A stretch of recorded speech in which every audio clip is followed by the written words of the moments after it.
Hi,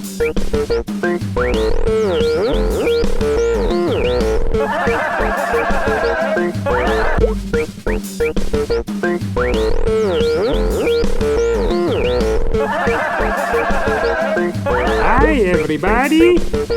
Yo, Chuckle Buddy, guess what?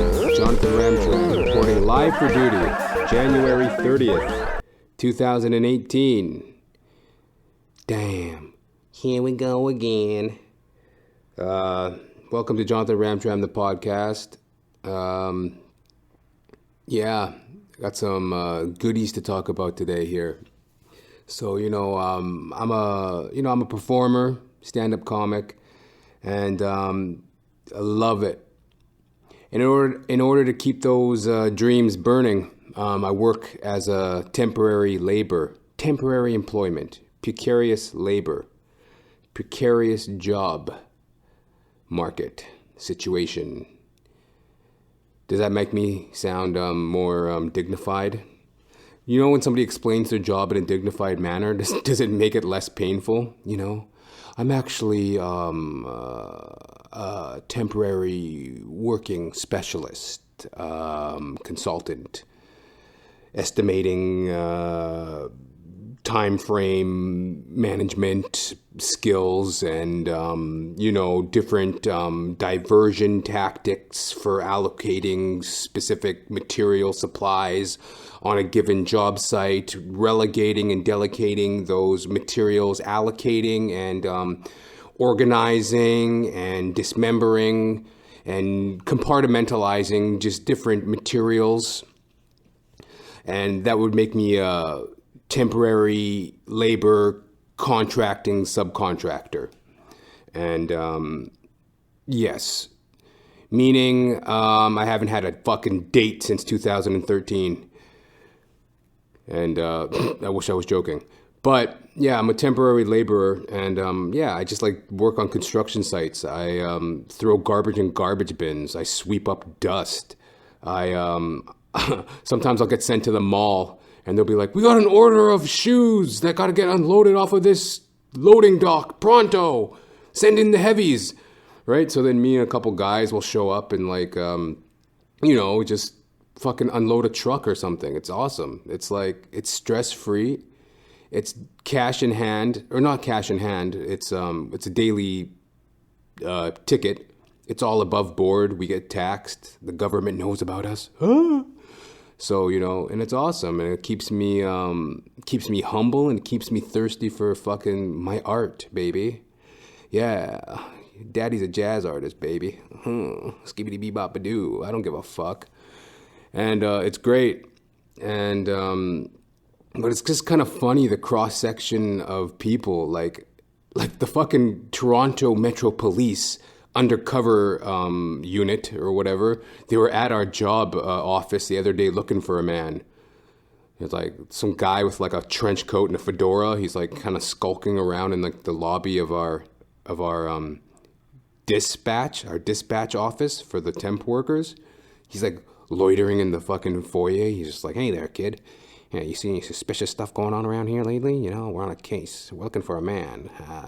John Doe. 5'11", red hair." Like, I don't know. Like, he's just like, what happened? Like, I guess they're like investigating some kind of like crime and like they're casing our fucking agency for suspects. Like, that's just the kind of people that work at this fucking agency, man. Like, just drug addicts, alcoholics, homeless people with mental disorders. A merry band of miscreants. And it's just funny, the cross-section of people. And then sometimes the jobs that we get sent on, right? Like, for like the Invictus games, I believe. They're like they're a game for like war criminals or something. Like war criminals that... they commit atrocity and all sorts of war crimes and, rape, murder, genocide. And Prince Harry of merry old England, Prince Harry, he started an Invictus Games, right? It's for people that have been evicted from society, war criminals, and they can get together and participate in different, athletic events, shot put, gas chambers, stuff like that. And Prince Harry was in town for the Invictus Games like a couple months ago, and our agency was sent to the Maple Leaf Gardens, which is like one of the places that he was going to be touring. We were sent there to like, I wasn't there, but my agency was there to like, I don't know, set up some fucking event for his fucking majesty's pleasure. So they sent this one guy, we nicknamed him Sleepy, right? He's this like Indian guy from like, I don't know, he's from India or Bangladesh or some shit, right? And his name's Anthony, but we call him Sleepy because he's always like falling asleep. Like in the middle of a shift, he'll just pass out, or like he'll like slink away to go sleep in a closet or something. Sleepy, and he just mutters on and on, right? He'd just be like, I was going to the mall and this time double.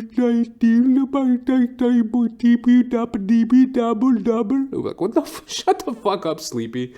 I don't want to hear this shit. What the fuck? Spit it out, Sleepy. What the fuck do you want?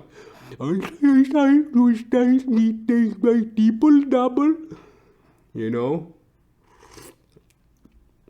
So anyway, fucking Sleepy, he's over at Maple Leaf Gardens, and his job is to run the elevator, right? So Prince Harry shuffles out of his fucking coach and wagon or whatever. It's like, oh, hey there, mate. Good morning to you. Top of the morning. My name's Prince Harry. Yeah. Do you know where the black women are? I like some black pussy while I'm on vacation. Prince Harry. I'm Prince Harry. Then he fucking gets into an elevator, and he's like, oh, going up, governor. And then fucking Sleepy was there to work the elevator to like usher him up to the, I don't know, the conference level of the Maple Leaf Gardens or whatever, right? So Sleepy's all like, I double, which way do you want to go, Prince Harry? And I'm Prince Harry, today. So it's just kind of funny, just like a fucking street beggar that has narcolepsy is in contact, brushing elbows with Prince Harry of the fucking UK. You know, so it's just, what a fucking mind trip, man. Like the scum of the earth, you know? Somebody called us that once, right? Like, I don't take offense to it. Like, you know, everybody's got to piss and it all swills downhill, right? But everybody's got to shit downhill, right? But, and I don't get offended. Like, I give a fuck, man. I know who I am. But, you know, somebody called us the worst scum of the universe. He's like, those temp workers, you know, they're the worst scum of the earth. They didn't know that I was like I was one of them, right? Like, that's another thing. A lot of the people they think I'm like quote unquote normal, so they'll confide in me, right? They're like, what's with all these fucking temp workers? You know, they're the worst scum of the universe. Look at these fucking miscreants. I'm like, oh, by the way, those are like my coworkers, and they're like, I mean, you know. They're not that bad, I guess. So long story short, man, we'd work a lot of fucking weird jobs. And yesterday I was working a job for Loblaws Canada. Loblaws. You know the company? It's the largest grocery chain in Canada. And they were recently in the news for price fixing. A bread price fixing scam. So it's like they, amongst their competitors, get into a collusion where they set the prices of bread to incrementally keep the prices on a steady rise through the years, or to lock the price at a certain price, which they obviously benefit from, right? They make more money that way. And they were in the news recently for price fixing. These fucking people are like, they don't give a fuck about anything but profit, Loblaws. They also have a clothing line called Joe Fresh. I don't know if they own that company, but they're in partner with it. And Joe Fresh was amongst one of the several clothing companies that was in a fucking, I don't know what you want to call it, a human rights trial or case or whatever. Their factory of production in Bangladesh, one of them a couple years back, They were so poorly maintained. They were jamming fucking little Bangladeshi children in there to make clothing around the clock so you can go to fucking Walmart and buy a fucking hoodie with a fucking Captain America emblem on it and wear it to the fucking mall and try to be cute with your stupid fucking friends, right? They produce these shitty fucking clothing at a fucking bottom bargain price. And they stuff all these Bangladeshi children into a fucking factory. The fucking thing burns down. They can't escape because obviously it's overcapacitated. And all the fucking fire exits are like faulty and like, poorly run down. And people burn to death in this fucking factory fire. And these are the companies that are in bed with Loblaws, right? This Joe Fresh, H&M, these type of companies, right? And that's the kind of fucking company that Loblaws is. They don't give a fuck about anything but profit, and they try to be cute with that stupid asshole with the glasses. You know that guy? Sometimes he's on those commercials. If you don't search for more, then you don't want more. He's like the fucking spokesperson. He's like some silver fox, I guess. Like some white guy with like gray hair and glasses, and he thinks he's cute. He tries to fucking be cute, and if you don't search for more, then you don't want more. Oh, good fucking guess. Is that your advice? If I don't search for more, I won't want more? How about if people don't die in fucking factory fires, then I won't want nothing other than bananas at a decent price? You fucking cocksucker. So that's Loblaws Canada for you in a nutshell. They had a trade show yesterday, Loblaws Canada. So my agency went to go work their trade show, right? And what a debacle. Well, I won't even call it a debacle. I mean, it was actually a very decent day of work, which I'll get to. But, just the filth behind that company, Loblaws, was kind of like, kind of made my palate quiver, to say the least, right? But anyways, the trade show was held at the Toronto Metro Convention Center. And that's kind of a fun thing about my little journey as a performer and as a temp worker. I got to work all these random little gigs. So yeah, I'm down at the Metro Convention Center yesterday. And we pulled a 10-hour shift, like an 11-hour shift. We started at noon, and we get to the Metro Convention Center, and all these fucking yuppies from Loblaws are wandering around with their stupid little badges on and shit, trying to be important, pretending like they have no human rights violations under their fucking belt. Oh, hi, hey, how's it going? I work for Loblaws. Shut the fuck up. So, we get there, and basically we're tearing down the trade show, right? And it's just such a waste of money. It's all this, like, there's these booths, and there's all these, like, party equipment. Like, when a company throws a company party, and they just buy all this useless shit to try to entertain their fucking guests, and try to like build like, it's a team building exercise. We're all going to get into this potato sack and hop across a fucking foyer. It's team building, Candace. And I'm a kid again. I hate that shit. I hate that shit when like they try to get you to play ping pong or like, we're going to go tobogganing. Oh, I'm a kid again. Oh, look at the gleeful wonder in my eye. I'm a kid again. It's so stupid. So like they're doing all these stupid little, they're playing darts and bingo and fucking having sock hops and shit. So I'm there to clean up the fucking mess, right? Of course. And, we get there with the cavalry, the temp workers, and I was on a good crew, a bunch of cool guys, and so we get there, and we're getting ready to just tear down the trade show and throw away all this rubble, this useless garbage that Loblaws, with all their bread price fixing money, was able to, shell out all this fucking waste that's just going to end up in, the garbage, basically, ultimately. So, before we're getting ready for our shift, the guy that's like the head foreman that's like supervising all the workers for this fucking teardown, he's a real square asshole, He He's like, I don't want to see any drapery on the ground. I don't want to see this. I don't want to see that. And the drapery. There's to be no drapery on the ground.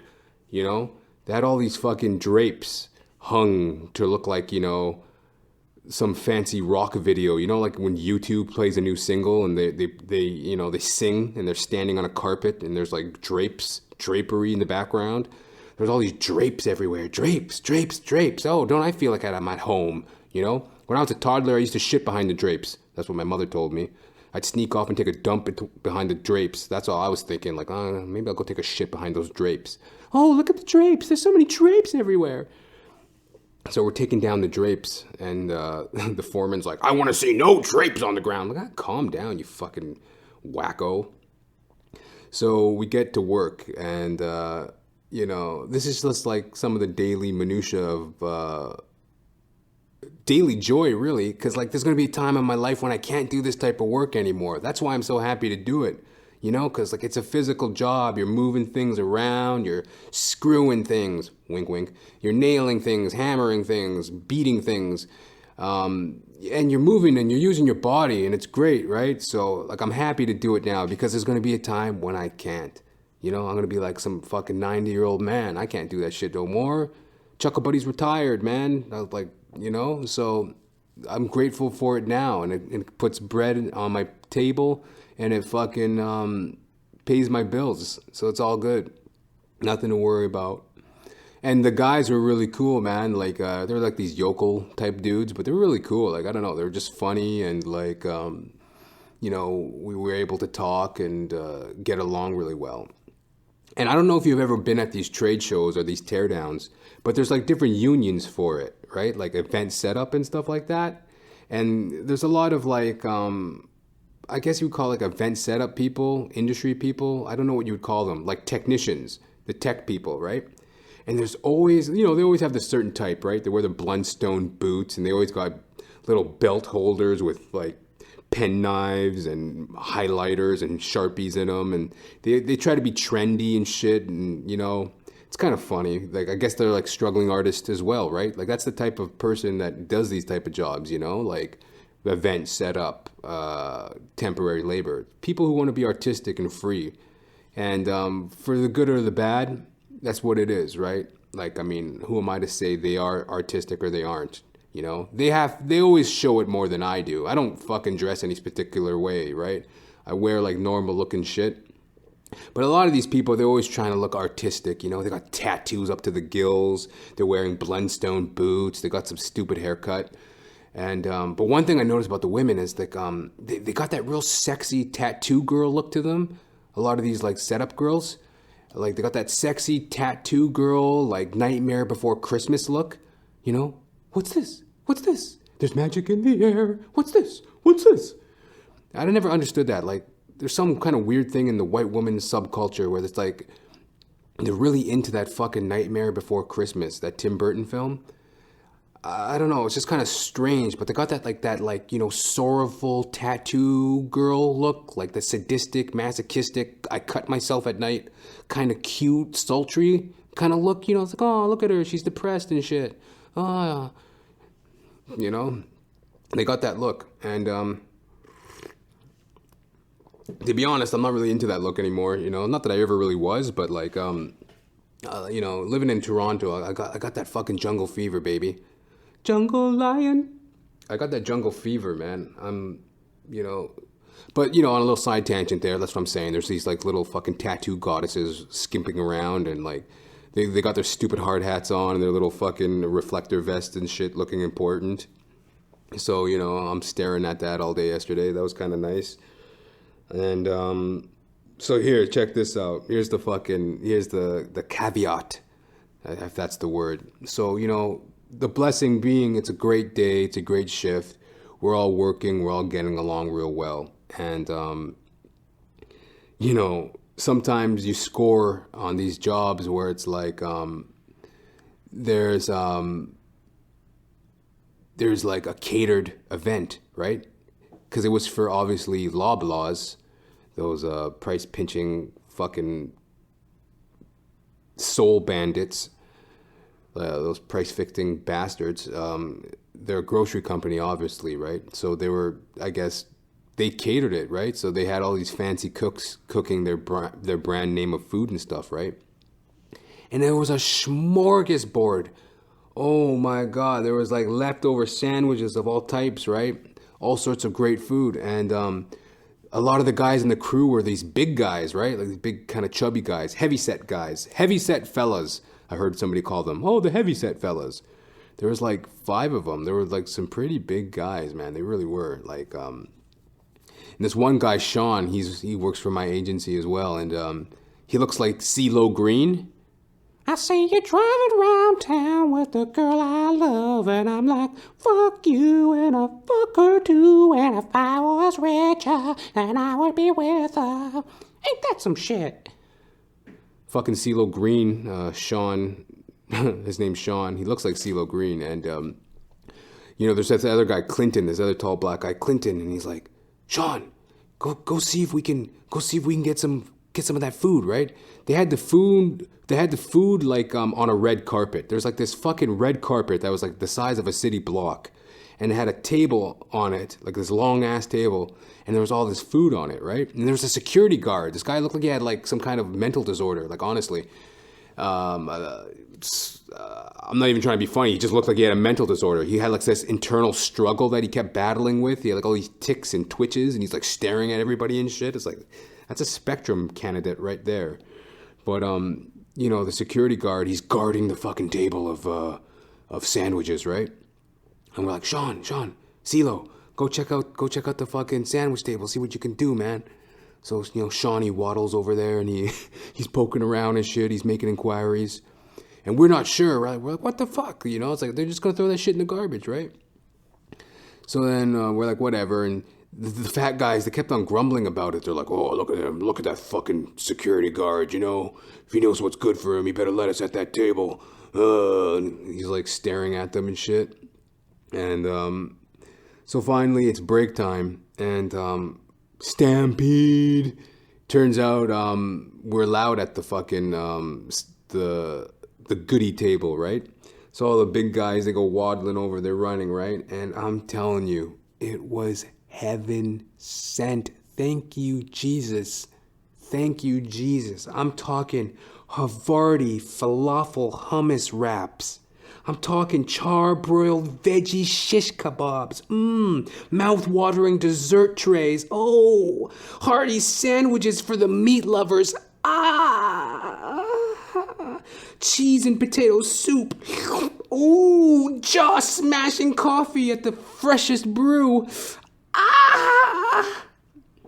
All we had to do was dig it out of the compost bin, They're about to throw it in the compost bin. We're like, hey, wait, no, wait, we'll fucking take that.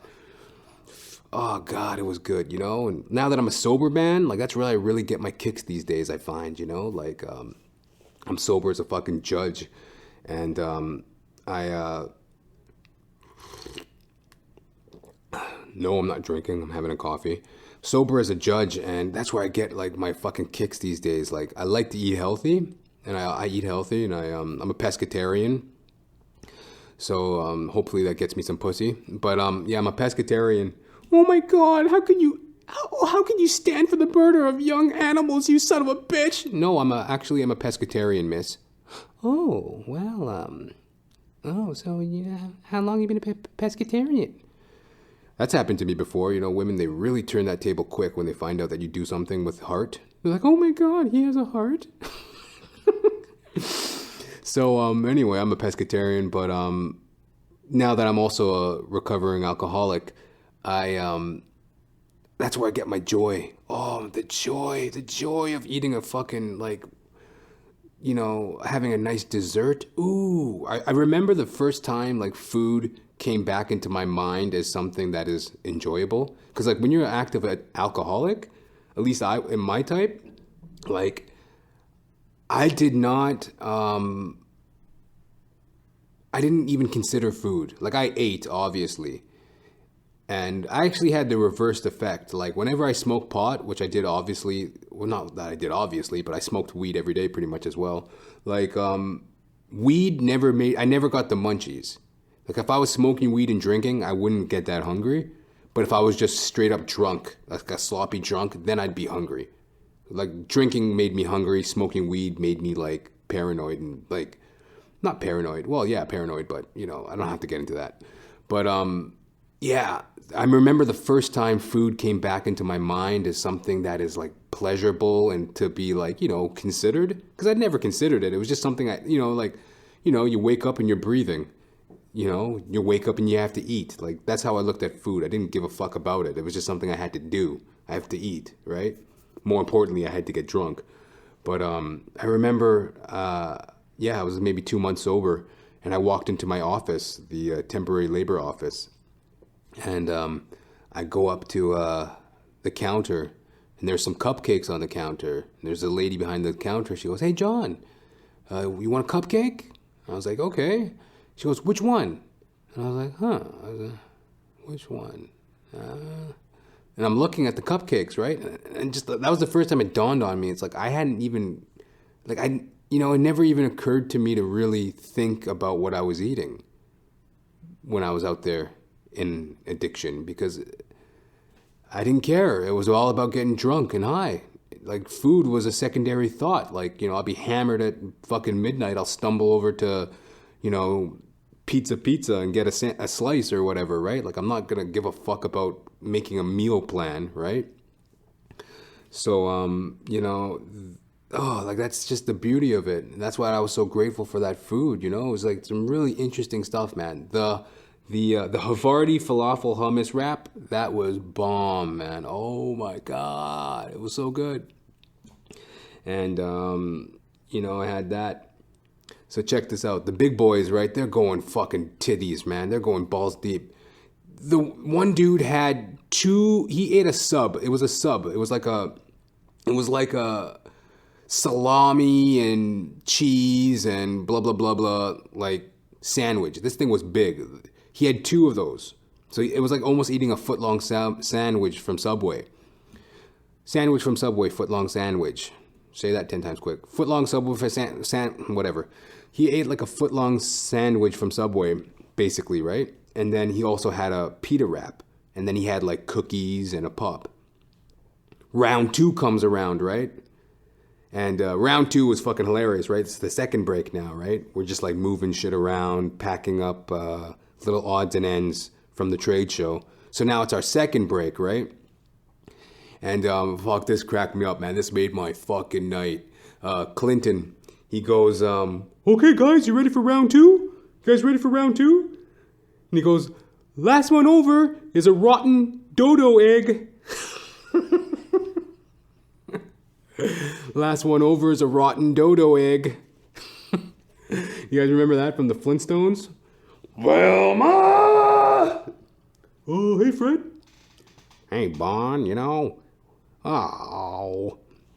Yeah, man. Last one over is a rotten dodo egg. Like, that brought me back, man. Holy fuck. And it was just so childish and funny. And, like, they were racing each other, right? These big guys, they're, like, kind of elbowing each other and running for the fucking desserts and shit. It was just playful banter. It was kind of cool, you know what I mean? Little blessing for a nice day of work, right? And, but, as I was walking around the event hall, right? It was really starting to get kind of eerie. Because, like, it reminded me of The Shining. Like, I'm a kind of a creeper guy myself, right? Like, I recently just watched The Shining by myself in the dark, That's the kind of charm that I can put forward to a woman in the dating world. It's like, what are your hobbies? I don't know, watching horror movies alone in the dark, talking to myself and putting it on the internet. These are some of my hobbies. But I was watching The Shining alone in the dark on the weekend. And that's a fucking terrifying movie. And, like, the event hall was kind of creepy because it kind of looked like that, right? And I'm getting all these flashbacks from all these scenes, right? You remember that scene when Danny gets attacked by that woman in the shower? Wendy comes over to him. She's like, Jack, we gotta leave the hotel. Danny, we gotta get him to a doctor. He's like, that's just so fucking typical of you, isn't it, Wendy? When I finally start to do something for myself, when I'm really starting to get into my work, I could really write my ticket for myself, can't I? Go back to Boulder, work at a car wash, shoveling driveways. You have fucked my life up this far, but it's not gonna happen this time. Slams the door and like storms out. I'm like, holy fuck, right? It was like terrifying. And like, I really got the pain of, you know, obviously he's a horrible, afflicted man. So I don't want to sympathize too much with him. But he's an alcoholic, right? He plays an alcoholic, 5 months sober. And I fucking totally like just seeing that movie now, and like I first saw that movie when I was like a teenager. Here I am now, a 31-year-old man. I've probably seen that movie 10 times throughout the years, right? And it never, the whole alcohol part, like most people, when you don't really understand addiction, you really think it's just as simple as, you know, this is a person who drinks too much, and if they had any self-control, they could stop drinking. They don't really understand the full grip of an addiction, when it's like there's something that's happening to your body that's beyond your control. Well, it's not beyond your control, but for the time being, your body is addicted. You know, like your body is fighting a craving for the substance. So number one, there's the physical aspect. And number two, there's the mental aspect, like the mental obsession. You know, there's a mental obsession. There's a game of fucking chess in your head about whether or not you're going to drink. You know, and to see that as an alcoholic in recovery, and now as an aware alcoholic, and also as an alcoholic in recovery, like to see that torment he's going through from the very beginning of the film. Like you might wonder, why is he so fucking tormented or so angsty at the beginning of the film? Well, yeah, you know, he's sitting there in the manager's office and he's all smug and he's, you know, answering really tersely and he's really grouchy with his family from the very onset of the film. And yeah, he has all this shit that's going on in his head. He's got to support his family for sure. He's probably coming unglued mentally somehow, right? But there's also the alcoholism, right? And I saw that, like that fucking feeling of like 5 months sober and just like holding it together. And like when he goes into that fucking hall, you know, and he goes up to the bartender. I always liked you, Lloyd. Best goddamn bartender from Portland, Oregon to Portland, Maine. Timbuktu, for that matter. Whatever he says, right? Like that seduction of taking that first drink. Your money's no good here, Mr. Torrance. Have a drink. And the guy pours him a fucking bourbon. Oh my God. Like that seduction of taking that fucking drink and here's to 5 miserable goddamn months. He downs it down the hatch. Oh my God. It's like, I saw that and my heart cried out for the guy. Like 5 months. Like if you can, like when you're not used to even taking 5 hours sober, like I'm talking 5 hours, I'm talking, you know, 50 minutes sometimes. Like think of, like when you're a full-on alcoholic and you're in that craving world, like you can't even go 5 hours. You can't go 5 days. It's an eternity. It's hell. It's like you're so restless, irritable, and discontent. You hate yourself. You're crawling in your skin. Your mind is going a mile a minute. You don't want to live in yourself, but you don't want to die. You're just in this fucking angry, ugly state of mind, right? So when you fight through to that sobriety and when you get over to the other side, man, it's such a blessing. And then when you see somebody go back, oh my God, like it's like, oh man, here's to 5 goddamn miserable months. Takes a drink. Oh man. Oh. You know, and he's like, you know, and then Wendy, you know, his fucking, oh, what a darling she was. You know, that's the first time watching that movie I realized too. She was actually, like, she was obviously a great mother, like in the film, but like, she really was the only one taking care of the Overlook Hotel. She was doing all the maintenance. She was checking the boiler. She was cooking the meals. She was taking care of Danny, the kid. Yeah, red rum. I used to do that shit, man, like as my joke. Like when I first started doing comedy 9 years ago, I used to do that shit, you know. Jonathan's not here, Mrs. Torrance. Like, who's Tony? He's the little boy that lives in the back of my mouth. All that creepy shit. I'd go on stage all hammered. Red rum! Red rum! You know, I'm not saying it was funny. I'm just saying I did it. And, I was like obsessed with that movie for a bit, you know. I'm like, I go on the stage, I'm like, hi everybody. Do you know who Tony is? He's the little boy that lives in the back of my mouth. Red rum! Red rum! And fuck with my finger and shit. You know, it got a rise out of people. You know, if I was like some kind of, if I could like, you know, wear a scarf and hold a pipe or something and, you know, try to talk it up as some kind of alternative comedy that really, it's questioning the filmatic theme of, characterized so poignantly by the Stanley Kubrick. And what I'm doing is I'm holding a reflective mirror up to the art of, you know, give some hoity-toity response for why I did that. But, I could probably get away with it too if I had like the fucking arrogance, but I'll just call it hack. It was kind of fun doing it though, you know. It's actually very fun screaming at an audience. You know, they might not have a fun time with it, but it's enthralling to just, you know, really yell at an audience. But anyways, back to Danny's mom there, you know, Shelley Duvall. Yeah, she you know, that voice of hers too, you know. When she's like radioing into the cops. You remember that? She's calling into the cops when they're having that snowstorm. She's like, Roger. I can't even really do her voice. She's like, this is Wendy at the Overlook Hotel. Over. Hi there, miss. Yeah, it's snowing as a motherfucker out. You folks doing okay up there?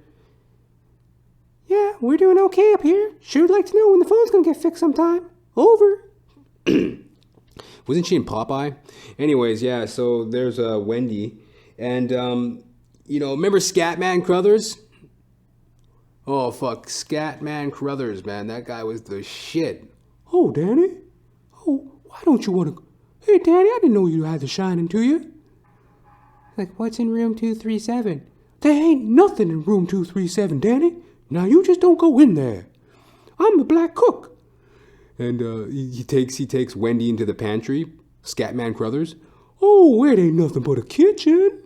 We got all sorts of canned peaches, canned vegetables, canned ham, dry cereal, hot cereal, pancakes, raisin bran.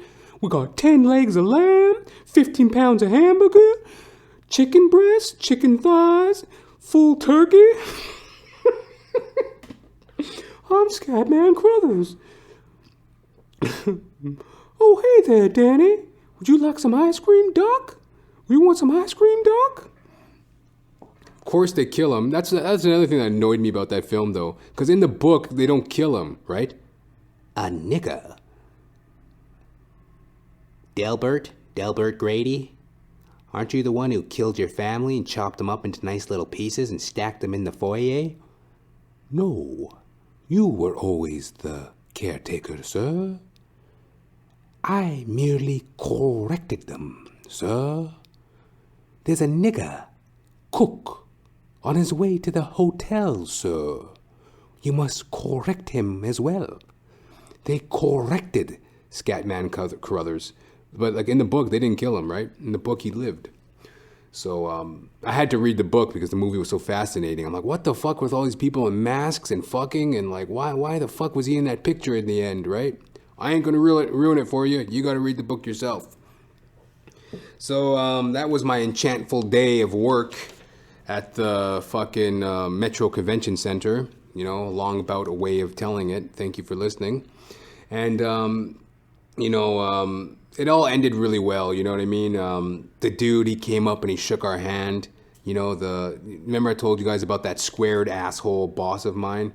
The guy who was like, oh, the drapes, watch out for the drapes or whatever. You know, he turned out to be really cool. He came up to us afterwards. He said, you know what, guys, thank you very much. You did a wicked job today. Everything got done just the way I liked it. Thank you very much.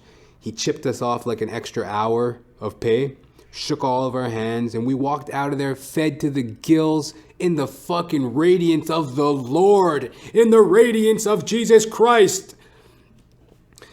And yeah, it was a great day, man. Wicked. And it just got me thinking, because like I say, as a performer, you got to work all these different jobs. Or as a person trying to do whatever the fuck you want to do in your life, you got to work a lot of different jobs. You got to do shit you don't actually want to do. And it keeps in mind, for me, it helps me keep in mind the idea of reflective beauty. The idea of doing something that you can reflect on as beautiful. I ain't trying to be too cute, but it's that idea of reflective beauty, something you can reflect on as beautiful, something you do for yourself, right? And that's why it's a blessing to, like I say, it's a beautiful thing to be able to be physically able to work. I'm just grateful. Instead of, I could look at it as, oh yeah, we're the worst scum of the universe, we work these stupid temp gigs. But it's no, man, I'm just a dude that works these jobs, and it's great, and it keeps me content. I could be humble about it. And I'm not trying to feign a sense of humility, My humility comes and goes. I'm an actor. I got my ego. I'm a comic. I got my ego. I'm a human being. I got my fucking ego. So I got to keep that in check. But generally speaking, reflective beauty helps me to keep my humility, And that's why when I go out and I do a gig, whether I'm getting paid, whether I'm doing an open mic, whether it's a horrible gig, whether it's a fantastical gig, whether it's just complete orgasms, I got to keep that reflective beauty in my mind, So anyways, it's your old chuckle buddy, guess what? Johnathan Ramcharan, reporting live for duty on January 30th, 2018. Jobless. Hit me up at jr.thepodcast@gmail.com, jr.thepodcast@gmail.com, and you have yourself a blessed day. Thank you.